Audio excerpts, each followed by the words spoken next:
Coucou tout le monde, c'est Florence, j'espère que vous allez bien. Je vous retrouve aujourd'hui pour une présentation que j'attendais avec impatience. C'est celle de l'oracle Edmond et Béline d'Hélène Ciotat. Parce que j'avais découvert ce jeu sur la chaîne de Sabrina Passion des Oracles lors de sa première édition.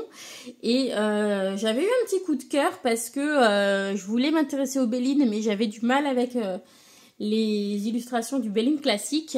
Et celui-ci me plaisait beaucoup, donc je suis très rapidement allée voir sur le site d'Hélène Ciotat et malheureusement il était déjà épuisé à ce moment-là. Donc voilà, j'étais vraiment triste parce que a priori Hélène Ciotat ne réédite pas ses jeux en général et donc je m'étais dit c'est foutu, je l'aurai jamais, on le trouve jamais sur les sites en occasion. Enfin bon, bref. Et donc quand Sabrina nous a fait passer le message comme quoi il y aurait une réédition de ce Edmond et Béline, tout de suite, j'ai contacté Hélène Ciotat sur Facebook pour réserver mon exemplaire, le payer, donner mes coordonnées, etc. pour être sûre de l'avoir cette fois-ci. Et donc, le voilà. Donc, c'est parti pour la présentation de ce Edmond et Béline, deuxième édition, donc qui arrive dans une tuck box, avec un fini brillant. Donc généralement le fini brillant les rend un petit peu plus résistantes. Et donc sur l'arrière on a ici l'inscription HC23. Donc pour cette édition particulièrement, voilà, qui est sortie cette année, qui est la réédition. Donc c'est la deuxième version de ce jeu. Donc voilà pour la boîte. Maintenant le jeu, les amis, le jeu. Donc les tranches sont neutres, les coins sont arrondis, ce qui change un petit peu du Béline.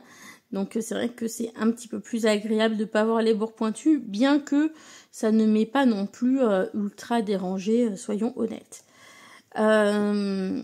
Et le dos qui est un petit peu plus bleu indigo que violet. Il me semble que le premier avait l'air plus violet. J'avais une petite préférence pour le violet, mais ce dos bleu me va tout à fait aussi. Il est peut-être un petit peu plus proche du dos original du coup, puisque le dos du Béline est un petit peu bleu lapis lazuli, on va dire. Oh, plus foncé quand même que du lapis lazuli. Mais on est plus dans du bleu que du violet, on va dire, dans le Béline original. Voilà, même si c'est pas exactement les mêmes teintes, en tout cas, on voit l'inspiration et la référence. Et au niveau du format, donc on est sur un format un peu plus grand pour le coup que le Béline classique. Et donc ça, c'était voulu pour pouvoir différencier aussi cette seconde édition de la première. Donc voilà, je trouve ça plutôt sympa. Alors, mon Béline classique est dans l'ordre, donc je ne pourrais pas vraiment l'utiliser pour comparer les cartes. Donc c'est parti, on le découvre. Alors, je ne vous ai pas parlé du carton. On est sur un carton qui est déjà assez épais, hein, c'est pas si mal que ça. On est sur un fini satiné, voilà, c'est pas glossy. C'est plutôt mat, on va dire. Voilà, le carton a l'air tout à fait bien. Pas de souci. Lisse. Alors, c'est parti, découvrons ce magnifique petit Béline. Donc déjà, quand on met les cartes comme ça, on voit qu'on a des bordures de couleurs différentes. Et cela va nous permettre d'identifier les différentes associations planétaires, puisque dans le Béline, normalement, on a un petit blason avec les planètes. Donc, on a Saturne, Vénus, Mars, la Lune, Jupiter, le Soleil, Mercure. Est-ce que j'ai tout dit? Je ne sais pas, j'ai l'impression que oui. Voilà, donc ça c'est pour le Béline classique.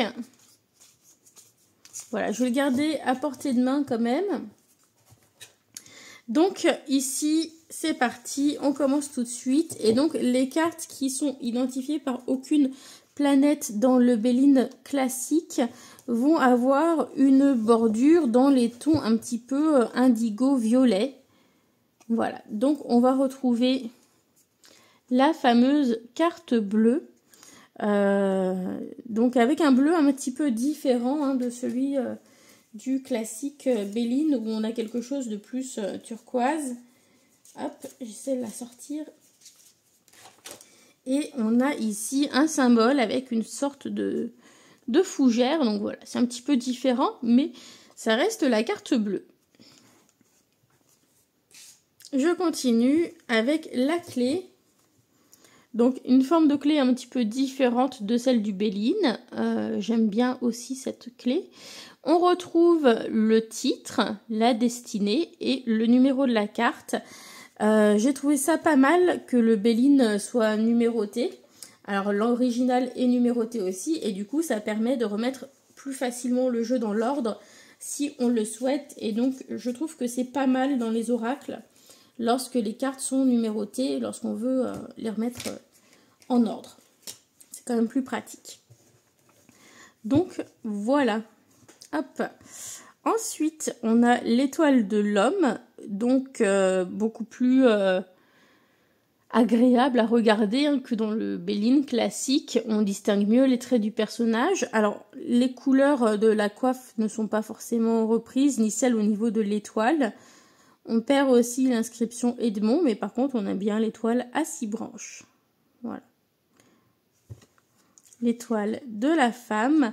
Alors là, il y a un changement quand même au niveau de l'étoile, justement, puisque dans le Béline, c'est une étoile à 6 branches, comme pour l'étoile de l'homme.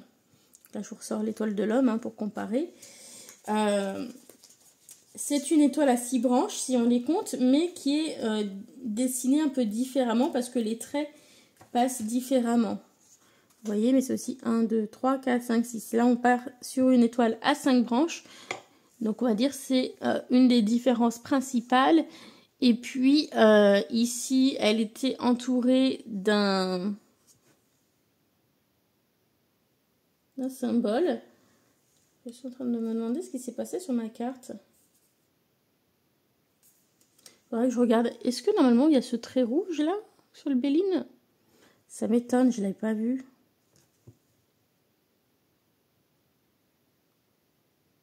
Je regarderai. Ça me perturbe. Ça me perturbe. Qu'est-ce qui s'est passé sur mon Béline? J'ai pourtant pas utilisé de feutre avec. Je regarderai. Peut-être que ce sont des traits d'origine. Je n'en sais rien. Bref. En tout cas, voilà. Le nombre de pointes de l'étoile a changé. Excuse-moi, ça m'a beaucoup perturbé. Et le cercle autour. Alors, on passe à du jaune pour les cartes associées au soleil. Donc, voilà. Ici, c'est plutôt logique. On retrouve donc la carte de la nativité. Donc, très sympa. La réussite. Donc là, c'est très vite identifiable. On reconnaît bien ce qui est dessiné. Les étoiles. Donc ici, on a le symbole du soleil qui est un petit peu différent du symbole utilisé dans le Béline. Ici, c'est juste le rond et le point au milieu, hein, qui est le symbole en astrologie. Ici, on a des petits traits autour qui aident peut-être à l'identifier comme étant le soleil si on ne connaît pas l'astrologie. Et la couleur jaune de la bordure rappelle la couleur jaune du blason. Donc, élévation, on retrouve la pyramide.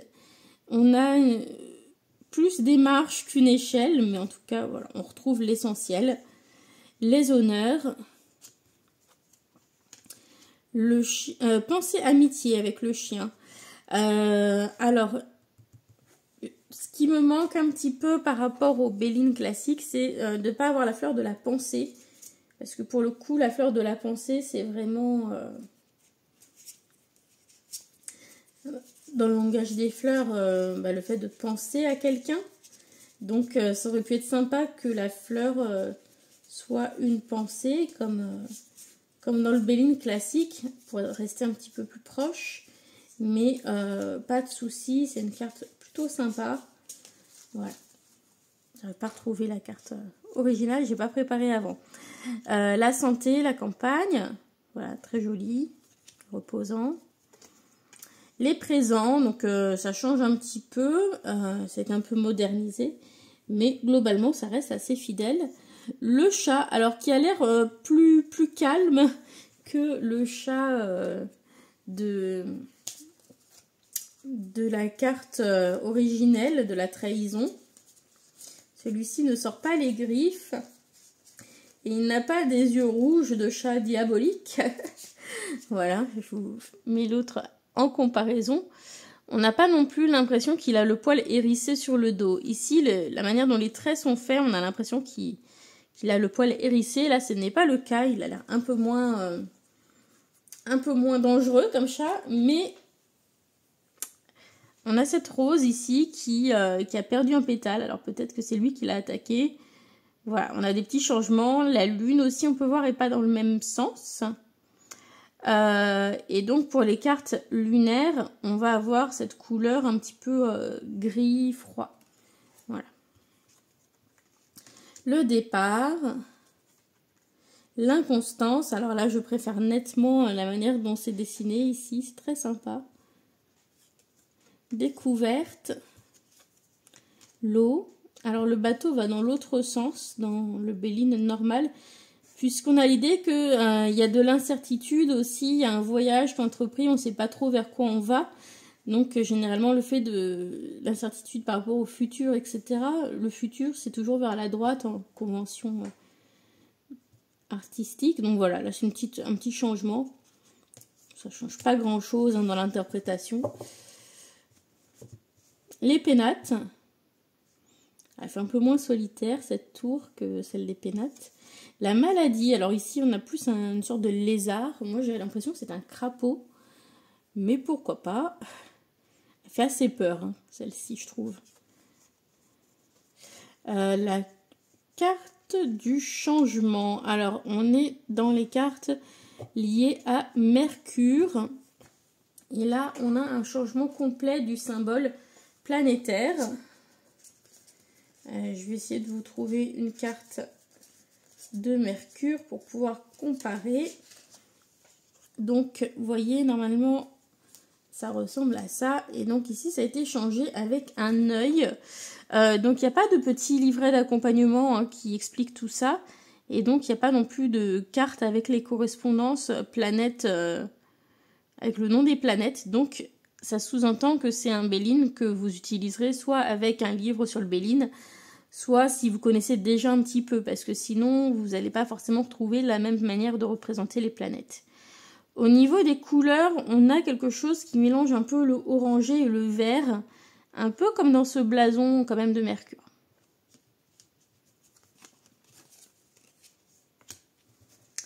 Ensuite, la carte de l'argent. L'intelligence.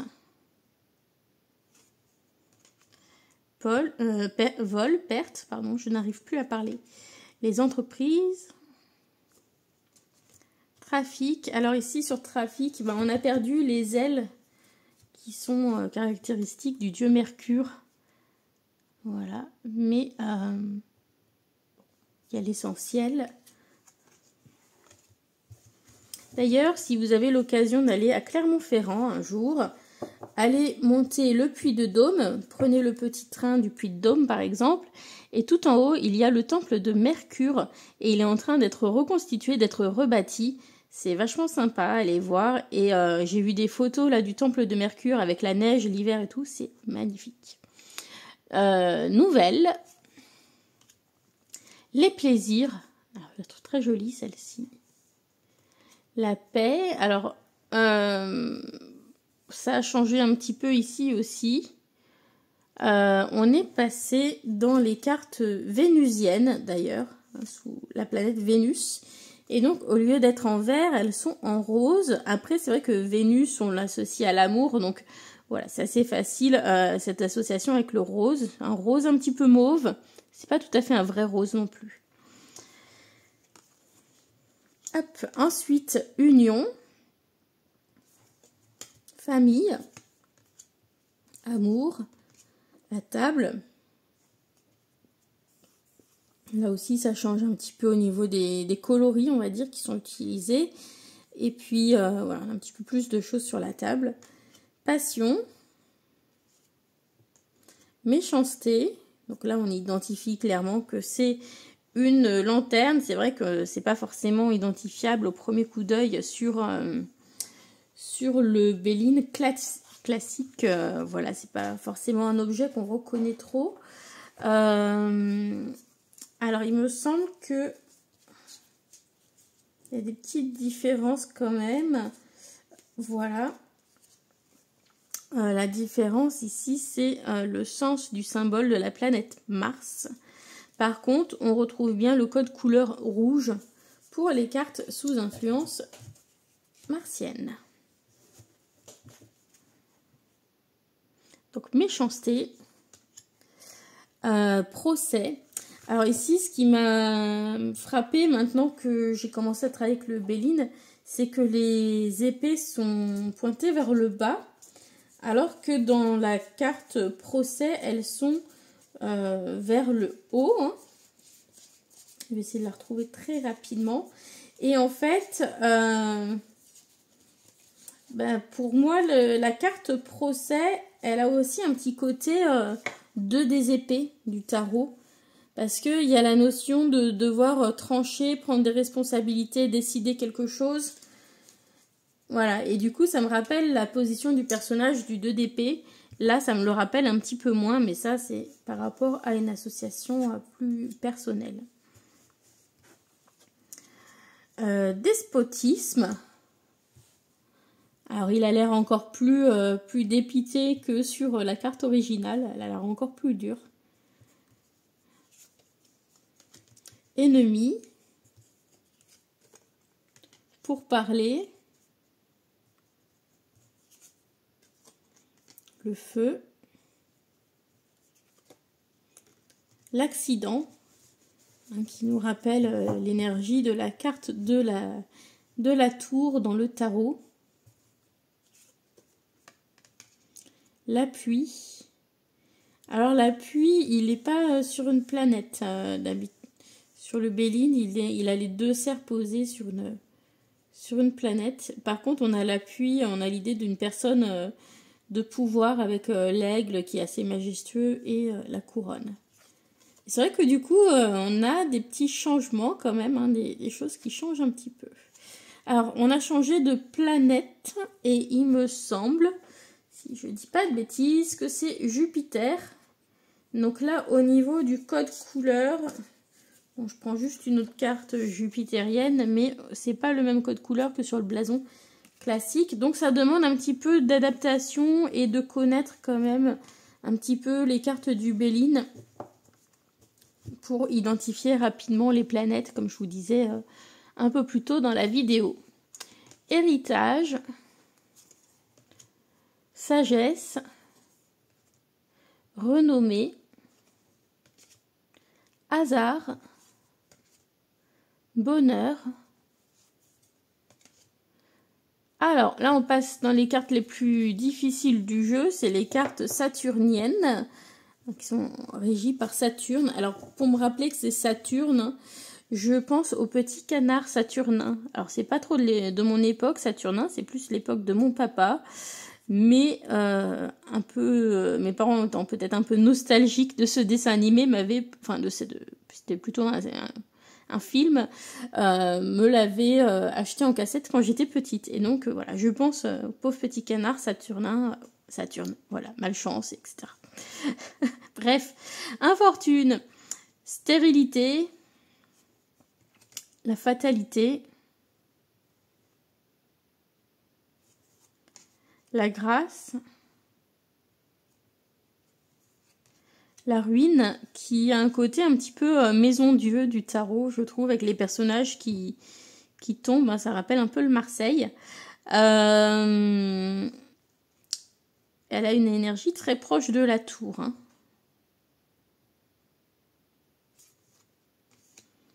Alors, le retard et le cloître. Alors, on a un cloître avec une grille un petit peu plus ouvragée que sur le Béline classique, qui peut laisser penser que un repli sur soi ou un enfermement est peut-être plus voulu que dans le Béline classique. Mais voilà, je pense qu'il faudra faire attention de ne pas se laisser influencer par par forcément l'imagerie qui est un peu moins froide que le Béline classique, on va dire. Mais en même temps, c'est un jeu qui lui reste assez fidèle, je trouve.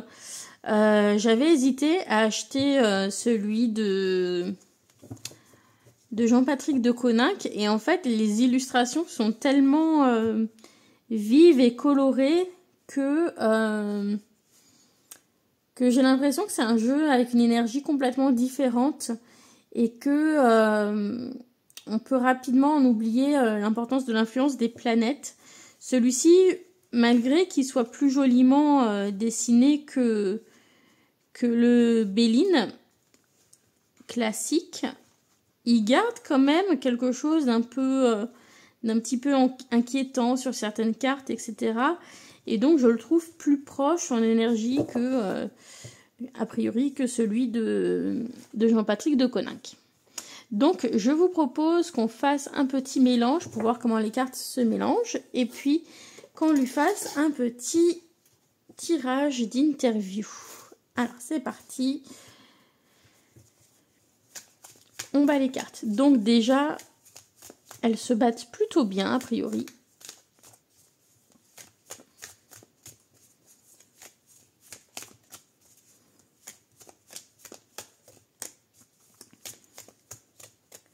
On les bat encore un petit peu. Et on va couper. Et on va lui demander de se présenter. Hop. Hop.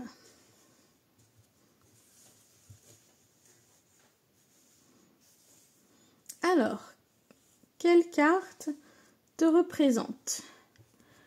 On a la carte de la sagesse. Donc déjà, pour un jeu divinatoire, je trouve ça très positif. Parce que la sagesse, c'est aussi quelque chose que je vais relier avec l'intuition, avec le troisième œil. Donc, un jeu très intuitif, mais aussi plein de sagesse, plein de connaissances, plein de bon sens. Donc ça, vraiment, ça me plaît beaucoup. Ensuite, comment me perçois-tu? Pour parler, alors, il perçoit que peut-être des fois... peut-être ma manière de s'exprimer peut sembler agressive pour certaines personnes, je sais pas. En tout cas, on perçoit le côté communication avec la carte des pourparlers, mais attention, c'est pas toujours facile. Alors, qu'as-tu à m'apporter? La réussite. Bon, bah ça, parfait. On est content. Qu'aimes-tu travailler? Les découvertes. Alors, pour moi, ça veut dire qu'il aime peut-être enquêter.